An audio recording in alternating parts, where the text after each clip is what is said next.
David Cronenberg, aka the Baron of Blood, aka the King of Venereal Horror. I wish I had those incredibly cool looking nicknames for me. I wonder what my nicknames will be in the future. Patrick, it's you! You're the American Psycho! Twat!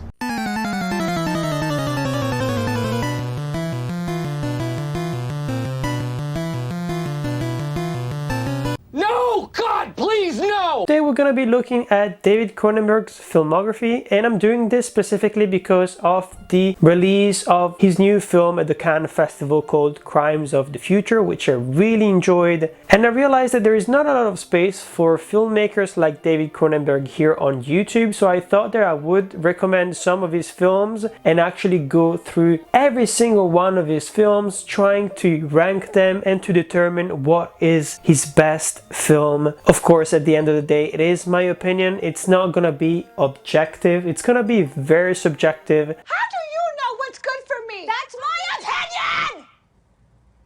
First of all, the entire reason why I made this video was because directors like David Cronenberg are not really often considered in the best directors lists, whether it comes to different articles or whether you're discussing with normal people in real life. If you talk to normal people, very often they will give you names like Quentin Tarantino or like Christopher Nolan. If you talk to cinephiles, they will give you like those kind of directors that it's almost indisputable to say that they are the best of their generations or the best across the entire history of cinema. Think people like Spielberg, Scorsese, Coppola, maybe even Stanley Kubrick or even Woody Allen, and they will often cite those directors as the best ever, and they will not even look through new stuff, and they will just stick to their opinion for the rest of their lives. Of course, I don't really belong to that category. I belong to the cinephiles who happen to have done film and TV studies or who happen to work within the film industry. That is pretentious as Very often we tend to come up with really obscure directors. The more obscure, the better, of course. And we tend to argue that new up-and-coming directors have revolutionized certain subgenres instead of just looking at the past and saying that they are the best that cinema has to offer, and then there is no going beyond that. So for me, it would be like naming people like Ari Aster, Robert Eggers, Yorgos Lanthimos, or even Lars von Trier. So those are the kind of people that I wouldn't be naming. But at the end of the day, there is still a category that is easily forgotten, which is horror filmmakers. Even Wes Craven, and literally every single film that he's made across his entire career, has kind of revolutionized the horror genre in different ways, but he's not very often cited when it comes to the best directors in history. Same goes with people like David Cronenberg or even John Carpenter, because very often he's cited as someone who works really well when it comes to soundtrack, but not as a filmmaker. So that's why I'm here. That's why I wanted to make this video about David Cronenberg, because I think that his career is incredibly interesting to look at. There are a lot of films that you can check out. I think he's a really prolific director. In my opinion, I always describe David Cronenberg as like almost a better version of David Lynch. What the fuck is wrong with you? Jesus. Holy shit! Did you just come in your sister? You bet your sweet Bippy I did!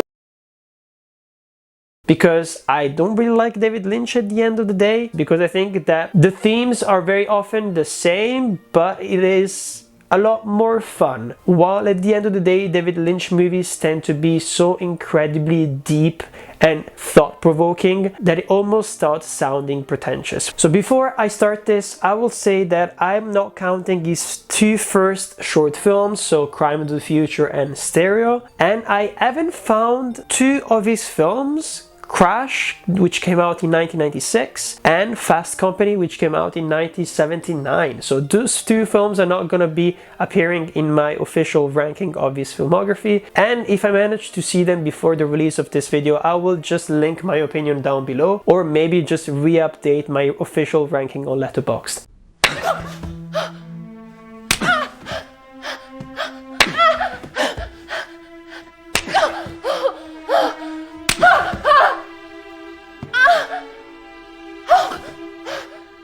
So let's start with my number 18, which is gonna be A Dangerous Method. Very Very often, to be honest, when I looked through all my different rankings, I discovered that if a film is not written by Cronenberg himself, because yes, very often he writes and directs his own features, I'm not really gonna enjoy it like 100% of the times, maybe with one exception that we'll talk about later. Every single film that he has not written, I didn't enjoy it just because it didn't really feel like a Cronenberg film. It just felt like he was behind the directing chair just because somebody asked him to do it, and that's exactly what I thought about The Dangerous Method. By the way, this film is basically a look at how the intense relationship between Carl Jung and Sigmund Freud, and it's actually quite weird that this synopsis doesn't include Keira Knightley's character at all, because she's 100% on the poster and one of the main characters. Weird. Once again, really weird. I did enjoy her performance, and I did like some of the other performances as well. Michael Fassbender and Viggo Mortensen, once again, a person that Cronenberg will be working for a lot of different films. It really felt just like a fancy period drama with famous people. It was a little bit horny, like most of Cronenberg films. It's generally thought to be the man who should take the initiative. Come inside.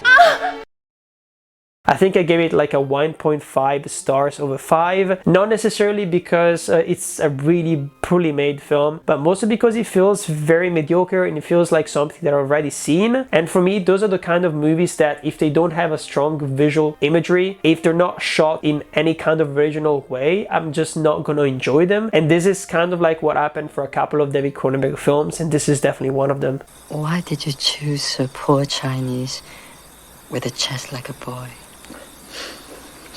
Not like a boy, like a girl, like a young, innocent schoolgirl. Oh!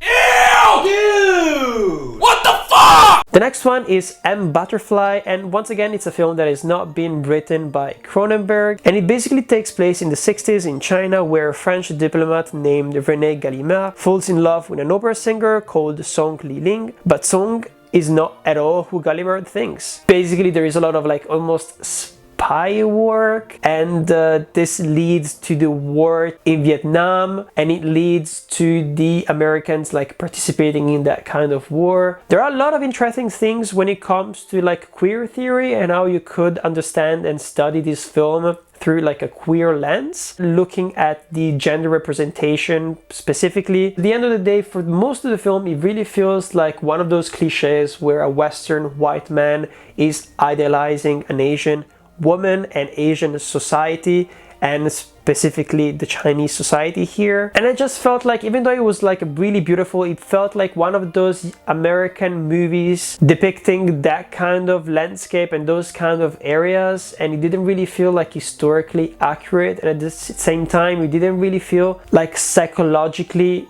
strong enough to look like a Cronenberg film, and that's mainly why I didn't really enjoy it. My name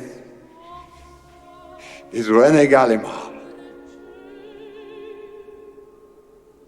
also known as Madame Butterfly.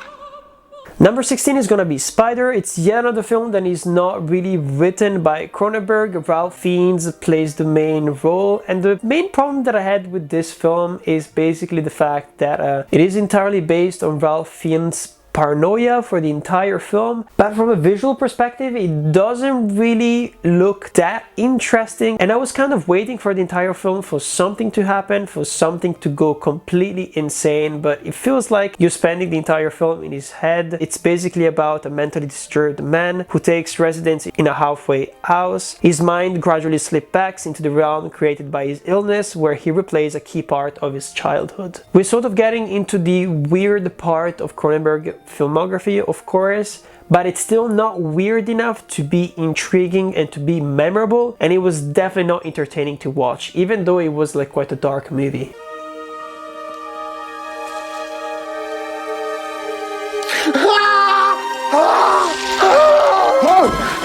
Number 15 is gonna be Dead Ringers, and it's quite an interesting film because it's basically about twins gynecologists who take full advantage of the fact that nobody can tell them apart, and at some point their relationship begins to deteriorate over a woman, and it is Jeremy Irons playing the twins, of course. It's quite interesting from like a performance perspective. And of course, here on this script specifically, you can really tell how beautiful some of the dialogues are. One thing that I really like about Cronenberg scripts is that very often the dialogues tend to be very noteworthy in the way that they are quite quotable, and there are so many specific lines which sound so incredibly beautiful and poetic. Actually, I was the one who fucked you first. But I gave you to my baby brother because you weren't very good. Oh, God, no. Oh, Claire, let me explain.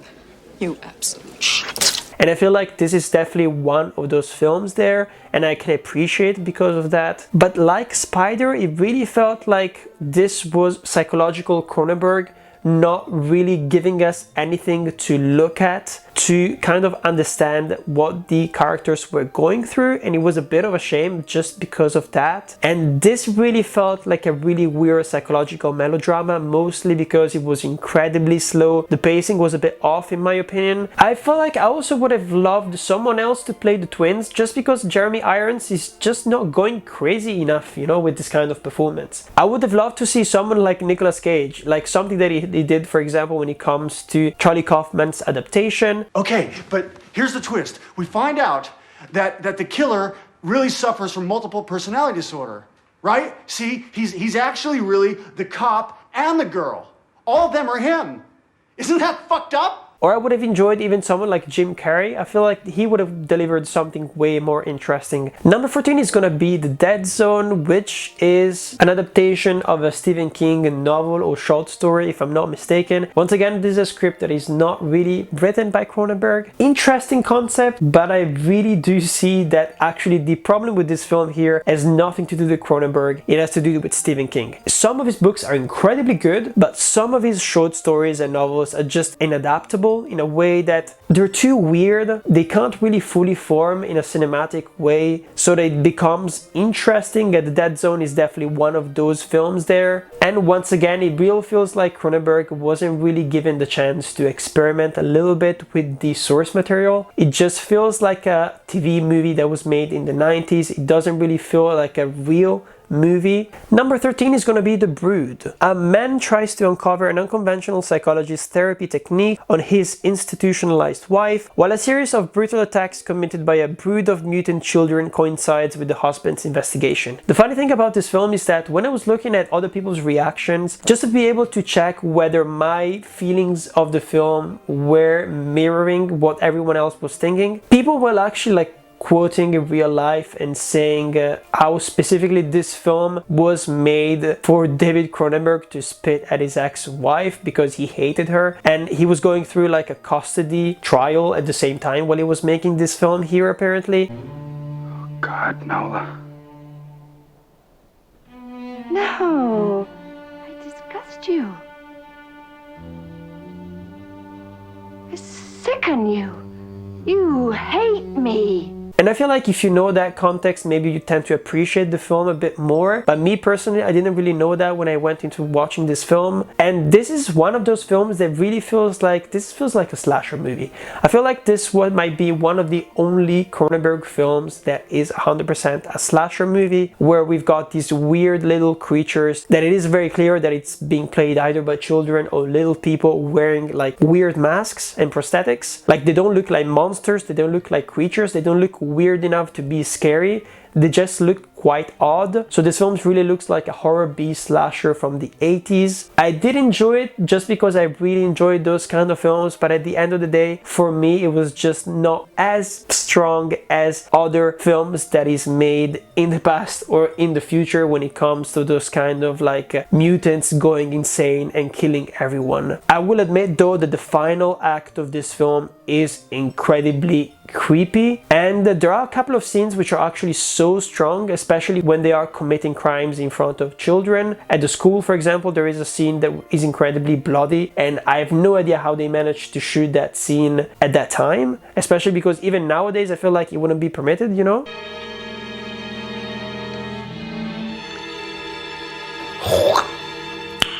Nice. Number 12 is gonna be Maps to the Stars, and this film here, it's about Hollywood stars, of course, driven by an intense need for fame and validation. Members of a dysfunctional Hollywood family are chasing celebrity, one another, and the relentless ghost of their pasts. It was intriguing from a visual perspective, even though it was really like following a couple of cliches, especially when it comes to portraying the real faces of celebrities and actors and actresses. At the end of the day, this is yet another film where Cronenberg is really relying on that psychological aspect and not as much on the visuals. The urge to destroy is a creative urge. It's interesting to be near a man somebody wants to kill. I'm looking for more.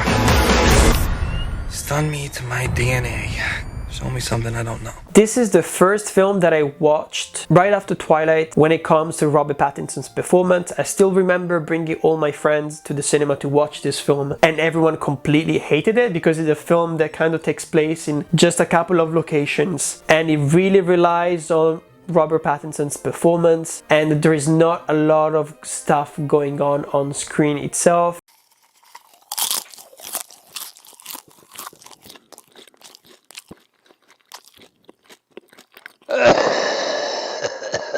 I feel like this is the first time when it comes to Cronenberg that he's making a film specifically with a message in mind, and that's why also the plot seems to be so incredibly short and to the point, because this is kind of like a poetic essay talking about anti-capitalist movements, talking about celebrities, billionaires, and talking about the upper class and how they are feeding on other classes. By the way, the plot of Cosmopolis is basically this. A 28-year-old billionaire asset manager is riding across Manhattan in a stretch limo during a riot in order to get a haircut. Right now, at number 10, we're getting into peak Cronenberg. These are without a doubt really good films that I can recommend without even thinking about it. Number 10 is gonna be Eastern Promises.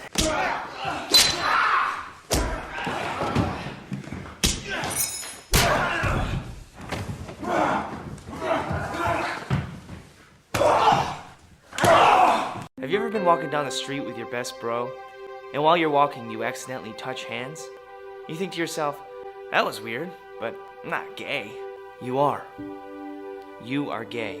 Eastern Promises was a film that I was not expecting to like because I'm not really a fan of mafia/gangster movies, but I really feel like Cronenberg managed to tell a story that is quite interesting here, with some really strong performances by Vincent Cassel and Viggo Mortensen, of course. And weirdly enough, this is the exception that I was talking about before, where this is a script that is not being written by Cronenberg, but it's still incredibly good. I did find it really weird though when it comes to Naomi Watts' character. I think she's completely useless in this film here. She's just basically there to unite two different parts of the plot so that the story can keep moving forward, and she felt like a two-dimensional character. A teenager who dies during childbirth leaves clues in a journal that could tie her child to a rape involving a violent Russian mob family. It's kind of interesting because when it comes to this film, it really feels like Cronenberg is getting more and more nuanced when it comes to his messages, when it comes to the way that he makes his films. And this is the kind of Cronenberg that I don't like as much. I mean, I've heard that he's had an incredible amount of difficulty gathering like budgets and gathering like people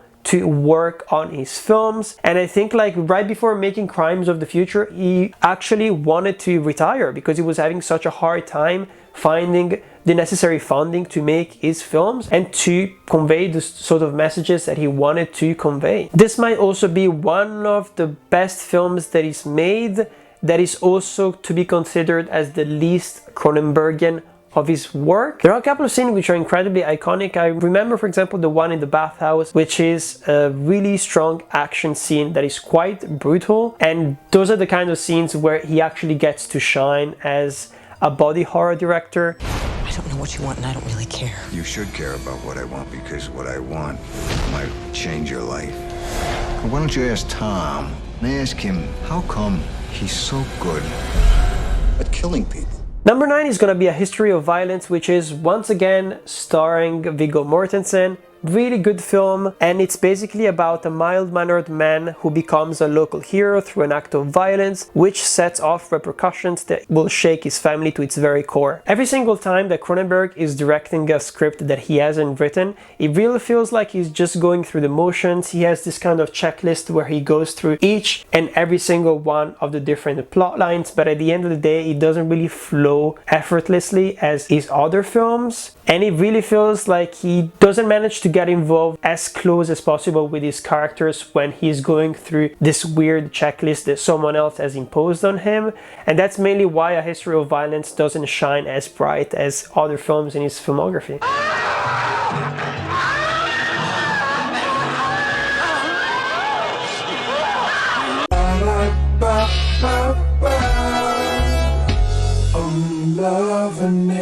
Number 8 is gonna be Rabid. A lot of people actually didn't like this film, but I enjoyed it mostly because I'm a huge fan of horror slashers and especially B horror movies, so I kind of appreciate the fact that this is among the first films that Cronenberg has ever made, and it's fantastic when it comes to the action stunts, when it comes to the practical effects as well. I feel like in his career he's made other versions of Rabid which are even better than that, but Rabid as a very first step in his career is incredibly strong, and it's about a young woman who develops a taste for human blood after experimental plastic surgery, and her victims turn into bloodthirsty zombies, leading into a citywide epidemic. I really enjoyed the soundtrack as well, which has some weird Halloween vibes, and once again, to be honest, it's an incredibly fun film that you don't really see the time pass when you're watching it. If this picture doesn't make you scream and squirm, you'd better see a psychiatrist.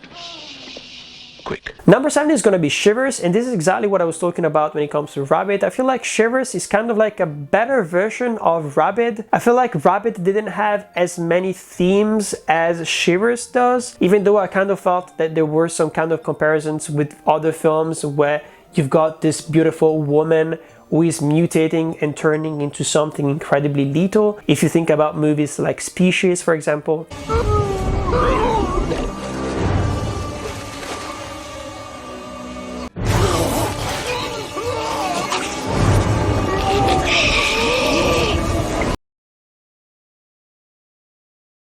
Shivers is really going into the horny stuff, is really going into weird sexual stuff.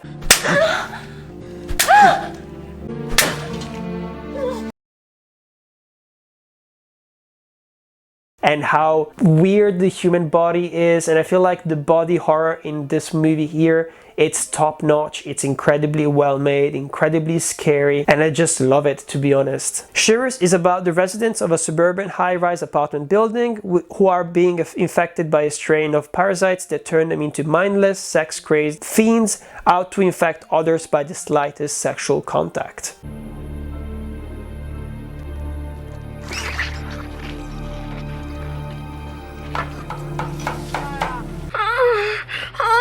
Number 6 is gonna be Existence, and this film here goes into another category of Cronenberg films that I really enjoy, where he literally starts doing some world building and creating some different like sci-fi universes that I really fall in love with. Existence, I think, is one of his most complex films when it comes to the world building itself, and I feel like it's also one of his most entertaining films because it is a bit of a mystery and you never know exactly what's happening, and of course the body horror aspect of his early films is there, and this must be one of the last horror slash sci-fi movies that he's made until the one that he made this year, Crimes of the Future. And this film is basically about a game designer on the run from assassins who must play her latest virtual reality creation with a marketing trainee to determine if the game has been damaged. I really love the fact that this premise is really from the 80s slash 90s. It's a perfect gem of that time, and I really recommend it. I would like to scan all of you in this room, one at a time. I must remind you that the scanning experience is usually a painful one, sometimes resulting in nosebleeds, earaches, stomach cramps, nausea, sometimes other symptoms of a similar nature. At this point, I'd like to call for volunteers. The The next movie is gonna be Scanners. Scanners is like a mix of Shivers and Existence. Like you got the world building of Existence and you've got the body horror of Shivers. And it's basically about a scientist who trains a man with an advanced telepathic ability called scanning to stop a dangerous scanner with extraordinary psychic powers from waging a war against non-scanners. There's not a lot I can say about Scanners besides the fact that I think it's one of his most best paced movies when it comes to how the body horror aspects and the action sequences are set up within the narrative itself, when it comes to the final act as well, when it comes to the dialogues and how iconic certain lines are. And honestly, it's definitely one of his most shocking films, and it's almost flawless, to be honest. I love it. That is a great sentence.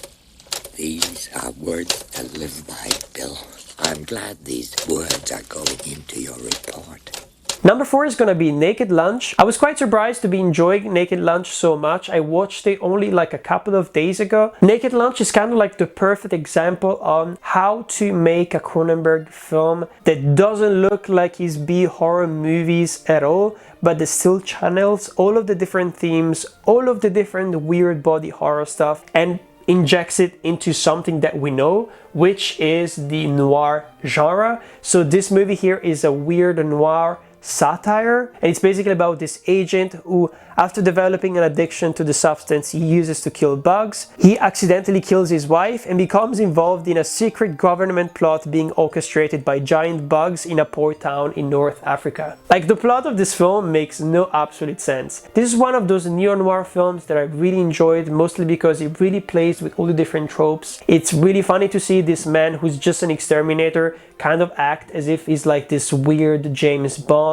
The giant bugs appear at the most random moments ever, and of course they're incredibly weird and creepy. I think this might be even the best creature design that he has been able to achieve since probably The Fly. And I also feel like this is the perfect film to introduce yourself to Cronenberg, because it does feel like you're watching like a normal movie and then it starts going completely weird and insane, and that's the best way of describing Cronenberg, right?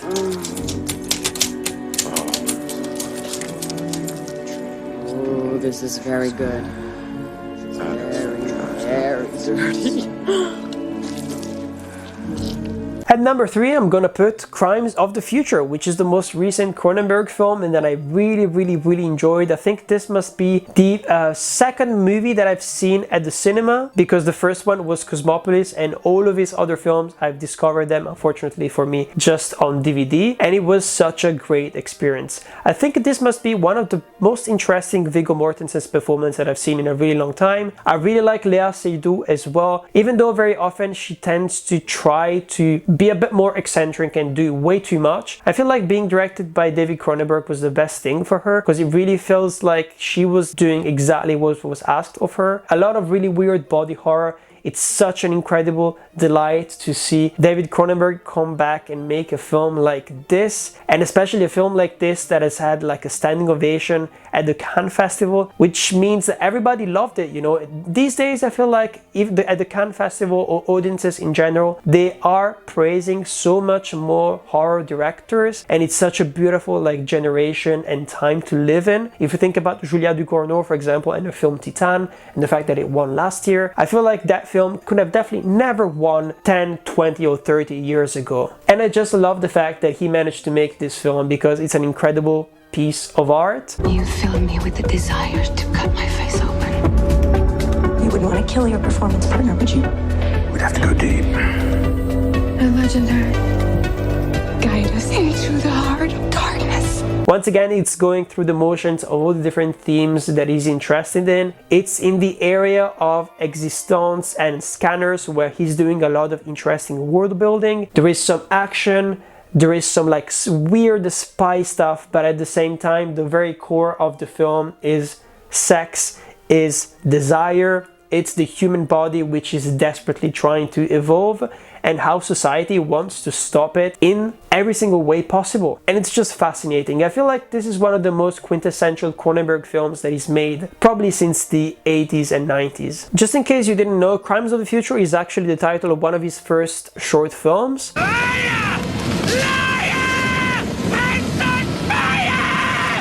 Hey, this is Patrick from the editing room, and that's a huge mistake. I was lying to you, I was testing you. I was trying to see whether you actually knew Cronenberg well enough to know that Stereo and Crimes of the Future are actually his first feature films. They're not his first short films, which means that I'm a shitty Cronenberg fan. Boo, you suck! Because literally this video is missing not only 2 films but 4 films of his entire filmography. I hope you can forgive me. Especially because his first short films are actually Transfer and From the Drain, which came out in '66 and in '67. Oh Cthulhu, God of the body horror and the cosmic horror, forgive me for I've been mistaken. And just for fun, I wanted to sum up the plot of that short film because it's incredibly weird, and I love the fact that Cronenberg started making films with something so fucking weird. So Crimes of the Future was this short silent movie with a commentary added afterwards. It was shot in the 1970s and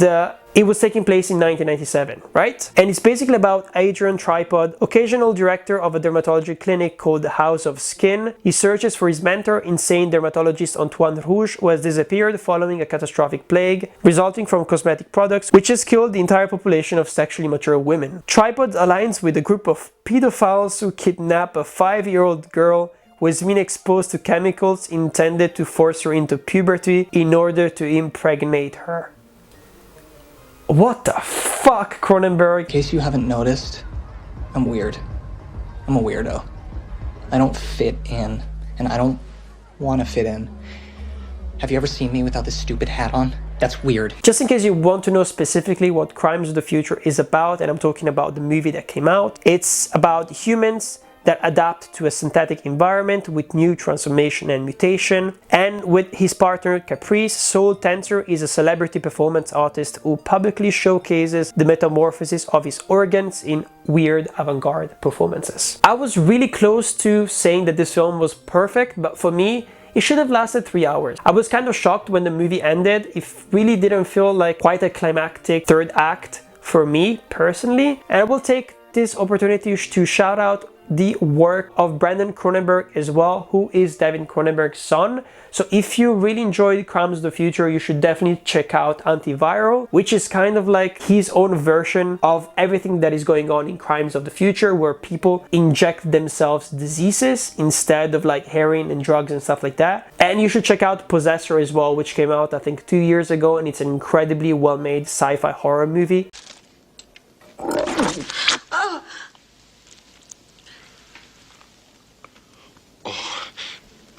That's disgusting. I love you.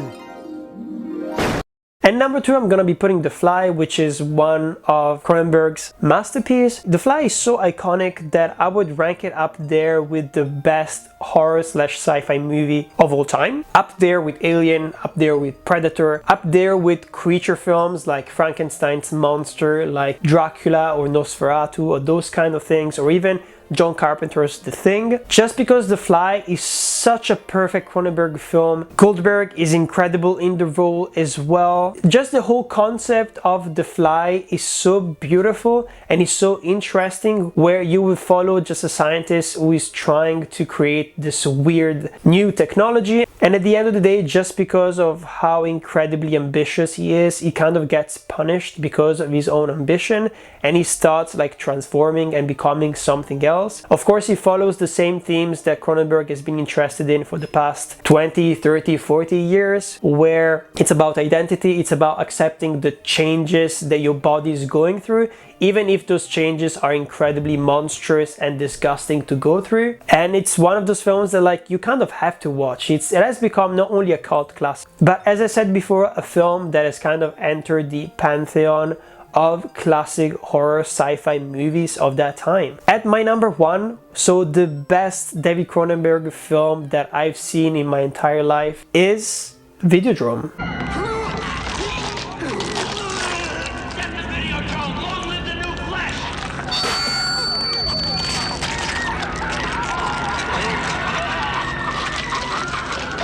I don't know what the fuck just happened, but I don't really care. I'ma get the fuck up out of here. Fuck this shit, I'm out.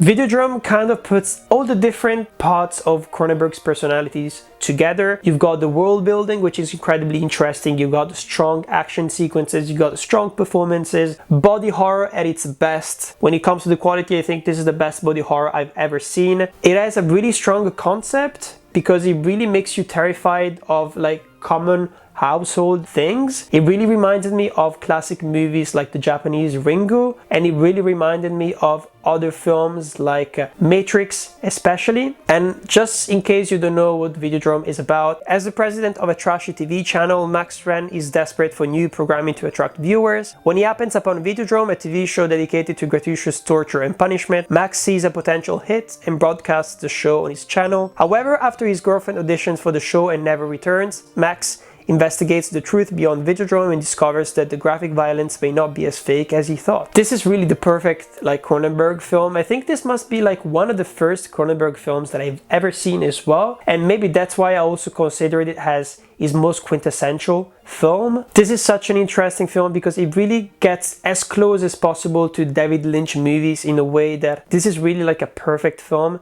It doesn't feel like a B horror movie. It doesn't feel like he's trying to tell the story that Hollywood execs would want to hear. It doesn't feel like he's working with famous actors just because it's gonna allow him to get more money or to get more praise. It just feels like Cronenberg doing his thing and being incredibly good at it. I hope you enjoyed this video. I'm a huge fan of David Cronenberg, and I've always said that even if you don't enjoy a Cronenberg film, there is always gonna be at least one interesting thing that you find within it. And that's definitely not something you can say about most movie directors, especially when they have such a huge career like David Cronenberg. I mean, we looked at 18 films today and he's actually made 20 and 2 short films. Just saying, it's a huge career with a lot of really good films. Let me know in the comments what you think of David Cronenberg's career. Let me know what you thought of Crimes of the Future, and if you think that he should have won maybe the Palme d'Or at the Cannes Festival, even though I think that he would never have won just because Titan won last year and they could not have made like a weird body horror choice